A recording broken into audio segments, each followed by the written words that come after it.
Today, what we're going to do is go through the Fantasy National Golf site and show you not only how to use stuff properly, but some of the tips and tricks. And I'm actually looking forward to it because Moose is going to explain this all to me. And there's no better person to ask than the person that actually created all of this, because I've been using this now for around, like probably 6 months now, beta testing it out. And there's still stuff that I don't even know how to do. And once I learn how to do that, I'm going to be even further ahead of the game. So let's start this out. So Moose, what's up? Hey, not much. How's it going? I'm super excited to be on here doing this, walking you through.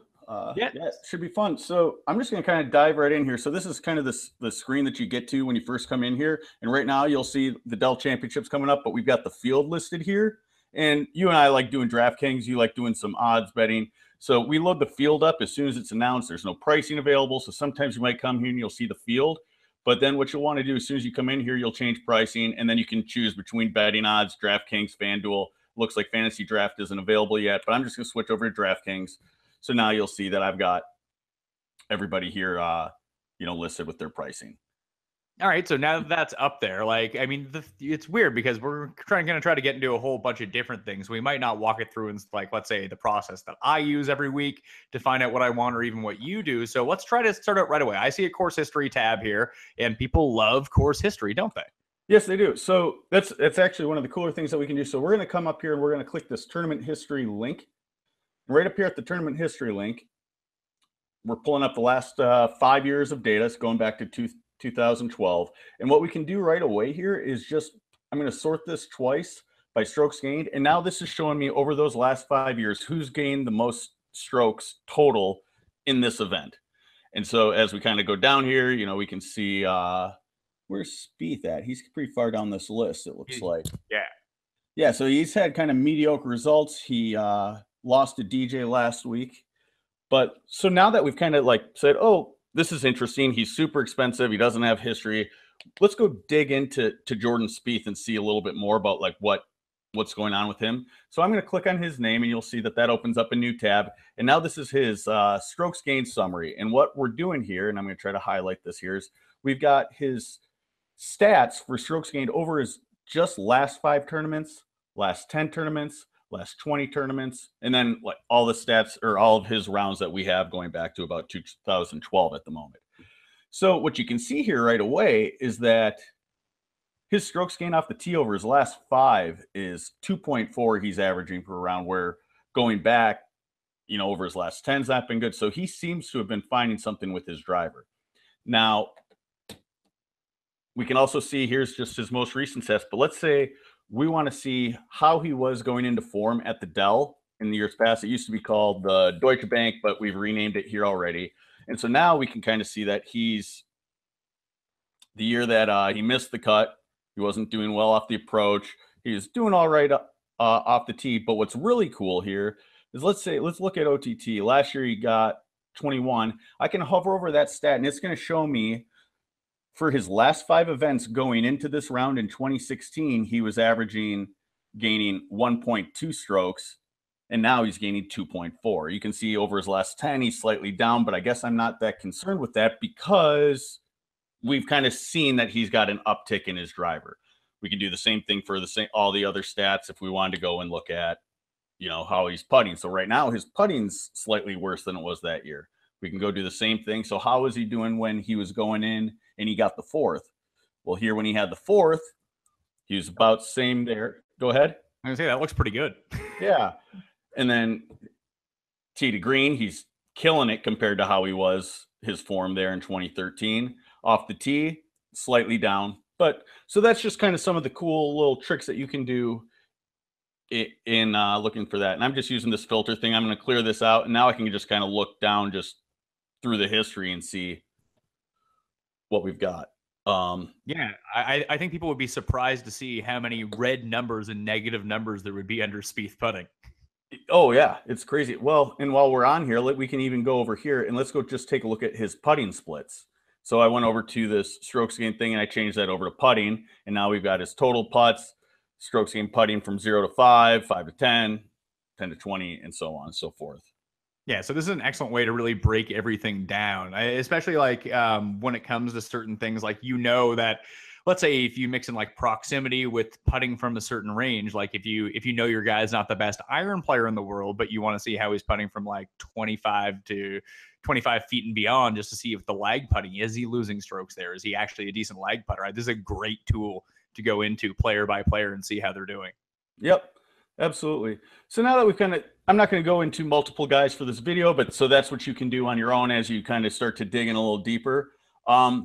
You know, another thing I like to look at, obviously everybody does, is what's their current form like. And what the site does that's really cool is it allows us, right now we're looking at their strokes gained for just their last 50 rounds. So we take every player's last 50 rounds, regardless of when they came from, because we think data's data, it's good, we'll take it. And it's going to grab everybody's last 50 rounds, add them up, average them, figure out who's leading there. We can, again, hover over and see the actual detail if we want to. But then what's cool is I can say, well, let's just see who's caught fire recently, and let's just look at the last 12 rounds of data.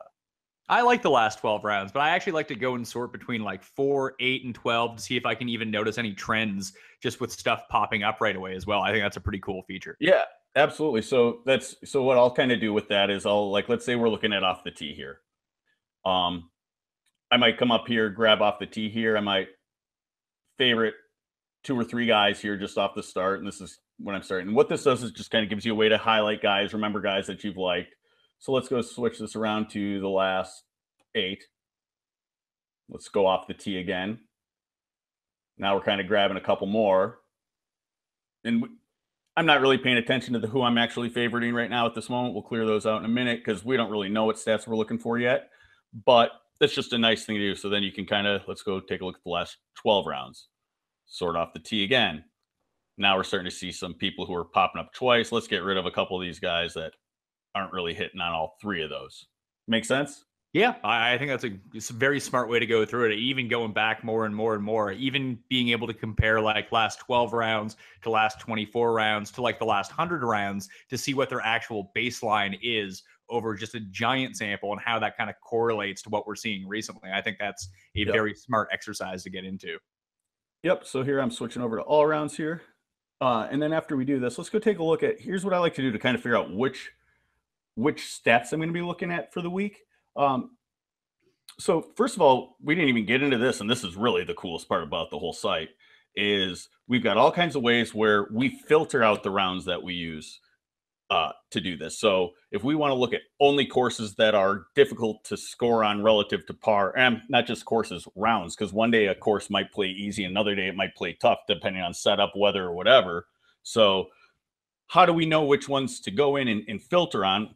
What we do is we have this past course conditions tab here. So I'm going to click on that. So now this is giving you the full history at Dell Championship. We can see that it's always played at TPC Boston.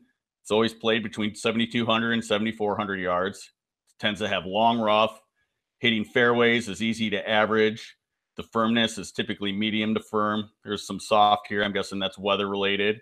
And it normally plays average to easy, right? So now that we've gotten that down, I'm going to just go back over here to our model. This is going to pop me back to the last 50 rounds. Let's go back to last 12 again. Now that I'm here, I'm going to say I want to only look at rounds that were average or easy relative to par. So we're excluding difficult rounds because it looks like this course doesn't really ever play extremely difficult relative to par. So whenever you select 2 in the same category, that's an or, like it's easy or average. Now, if I want to say where the greens are medium, and you'll see here as this is going, you'll see these numbers changing here. And this is telling you how many rounds are left that even match your criteria here. So looks like I still got some rounds available if I do firm. So now, right now, our model is only looking at the last 12 rounds when that round played easy or average relative to par and where the greens were medium or firm. And you could even click on bent grass as well, because we know this is always played on bent. Absolutely. So one thing I always tell people, because a lot of people come in here and they try to get real trigger happy and they start clicking all the different filters. And all of a sudden there might be 2 rounds that are selected or that match all those criteria. So we're getting quite a few results despite having 4, because we're saying either of these and either of those. But if you had one in here, one in there, one in there, one in there, all of a sudden you're narrowing down your pool of rounds to even look at to such a small thing. Let's add in bent. So the point of what I'm getting at with that is, if you're looking at driving distance, don't select bent grass greens, because you're just going to be eliminating rounds that aren't even going to have anything to do with driving distance. Yeah, you need to understand what you're actually looking for and then kind of customize around that. Yep, absolutely. So if we want to look at bent grass greens in these conditions, give it a second there, and let's see who's been putting the best. And now we're here. I might want to favorite maybe the top 5 guys. And again, I'd normally do a little bit more digging into who I'm actually selecting now. But so now we've got a fair number of guys selected as favorites here for the week.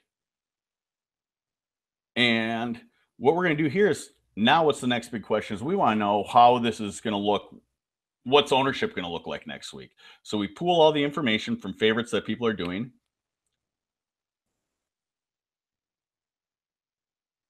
And now we've got our ownership projections for the week. So right now, it's earlier in the week. We've only got 19 people favoriting. They've favored 260. By the time you check in tomorrow, that'll be much more significant. But right away, you just saw I was sorting on this favorite percentage, and already, I kind of have a good idea where the chalk line is going to be. Once we have enough lineups generated using our lineup generator, it'll show you what the actual percentage of lineups generated using our generator are relative to what our calculated overall ownership percentage is. So you can kind of see, okay, maybe people were liking this guy, but they're not really able to pull the trigger on him later. Excellent. So what about, let's say we know our key stats for the week already, and we're like, oh, I want to focus on this. I want to focus on this. How do we get to that, and how can we weight stuff? Oh, that's a great question. And one of the, I know.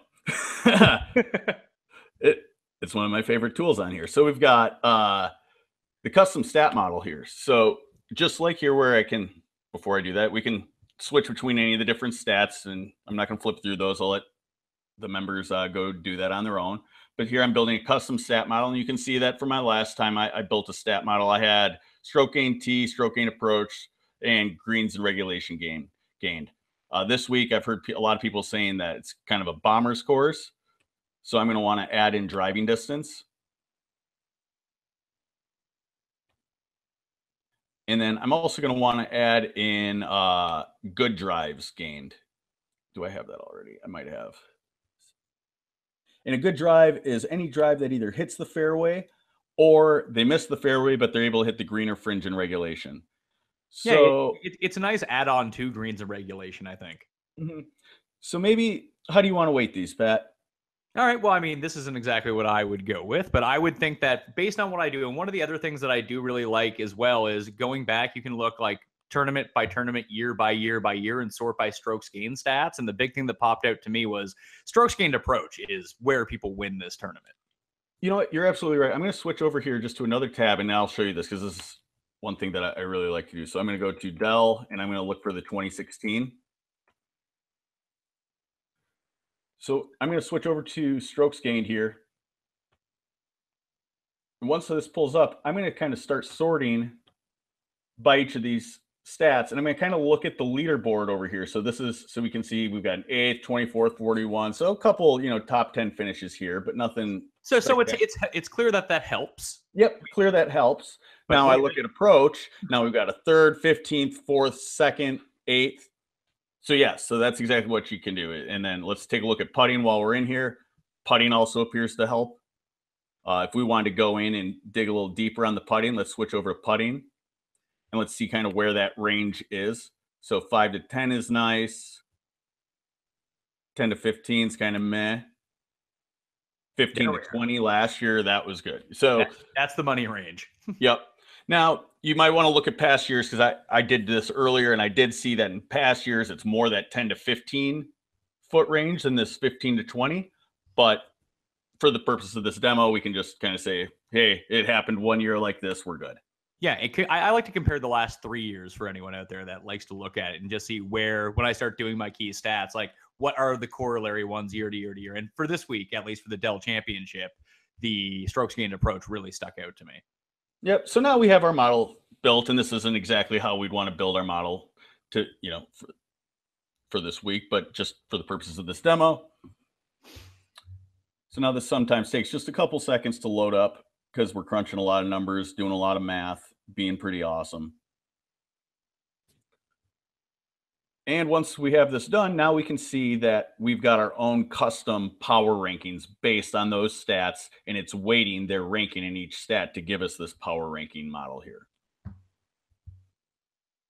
Now we can, and the cooler part is that as soon as we do that, we can apply our filters again. And I'm just gonna do this one more time. We'll say hitting fairway, green firmness was firm or medium. We'll load this up one last time.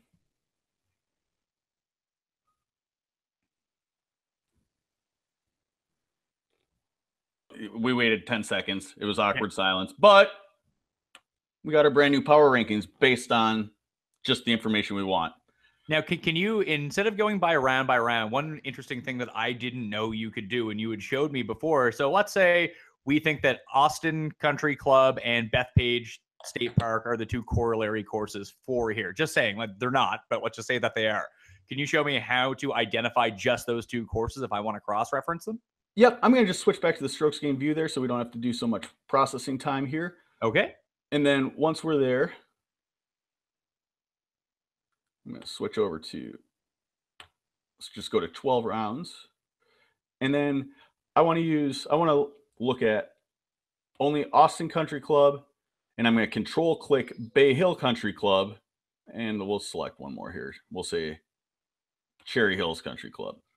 And then once I've got those all selected, I'm just going to click anywhere outside the box. Now this is giving us that same sort of data. It's only looking at rounds for those three courses. You'll see here that everybody's got kind of between 9 and 12. And just to normalize everything, I'm going to switch this over to 4 rounds so that most everybody's got kind of the same number of rounds that we're looking at. So it's everybody's last 4 rounds played on these courses. And if we wanted to know what those rounds are for Kevin Chappell, we can see that 2 of them come from the Arnold Palmer Invitational, 2017 for 1 year, 2016 for another, and then it's going back to 2014 for the BMW. So this is where you kind of want to be paying attention to the filters that you have set, because we still have it saying that we want greens that are firm or medium and scoring relative to par that's easy or average. So if we wanted to try to get rid of some of these filters to get bigger sample sizes and really just look at those three courses, we can probably even up our rounds here to maybe 8 and see what we're getting for guys. So we're getting some more rounds. We get a little bit more consistent data, but that's in general how you'd want to go about doing that. All right. Well, why don't you show me how to build some lineups as well before we get out of here? Okay, awesome. So we'll go into the lineup generator, which is right up here at the top. We have enough guys favorited right now, and that's how you would pick your players to go into the lineup generator. You would go next to their name and activate the star. Yep, that's a great point. Actually, I don't know that we have that enough here, so I'm going to just drop this down. I'm going to just go drop down. I could go favorite some more guys, which is what I would do if we weren't just trying to keep this short. And I'm going to drop my minimum salary down to $40,000. And I'm going to say that the maximum number of shared golfers that can be on any lineup are 5. Can you explain to me what that means for a second? Yeah. So when the lineup generator is going, oftentimes when you use lineup generators, you get 5 of the same guys on every one, and they just swap somebody else in and out.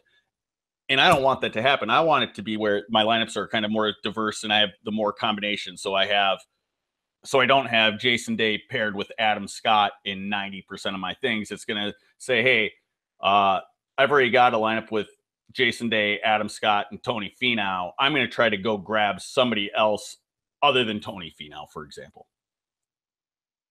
Follow, or do you need more clarification? No, that makes perfect sense to me. Okay, yep. So let's just see if I can generate these 5 lineups here. if I can, it'll be successful. Yep, we were able to generate those 5 lineups. If we weren't able to, it would say. Now, when under the weighting, we left everyone at 20%, but you can fool around with those. If you want 100% Dustin, you can go 100% Dustin if you want. Yep, and that's, exactly. And it won't necessarily always give you that 100%, but it's going to give him more chance to go in your lineups. But then even when you're done, I kind of just sit here and leave this as is, unless there's guys that I might only want on very few, then I'll drop them down, because as soon as I've generated those lineups, I can come in here and move them around. So let's say I want to be at 100% Dustin. I'm going to click move shares from Rory and see if I can throw him on any. So actually, I don't have any lineups where he can actually go on. So, but let's say you want another Jason Day one and you don't want as much Rory. You can just switch that lineup onto Jason Day. Yep, exactly. So I click one there, swap that out. Now I'm going to have one Rory, and if I don't even want any Rory, and I want to move that to Camilo Villegas, because who wouldn't rather have Camilo? Who wouldn't want Camilo over Rory? Right. So swap that out, close that out. This will update in just a second. We'll see I have 0 Rory now. I've got more Day. I've got some Camilo, and that's it. And then when I'm ready to go put these into DraftKings, I just click this export lineups to CSV. Generates a CSV file, which I'm opening up. I don't know if you can see this on your screen or not. Okay. But basically all you do is go to DraftKings, go to the lineup creator. There's a button for upload lineup. And when you click upload lineup, you just click that file and boom, all your lineups are in there right away. Yep. That's it. Well, thanks, Pat, for walking through that with me. Well, thank you for telling me, because I learned about like 3 or 4 new tricks that I am going to be all over starting this week. Well, great, man. Well, thanks a lot. Well, thank you for explaining, and thank you for creating the model. Everyone out there should have a better grasp. And if you do have more questions, please just let us know, and maybe we can do some more tutorials and walk everything through. Cool? Sounds great. Love to. All right. See you guys out there. Good luck with your fantasy golf lineups. We'll see you next time.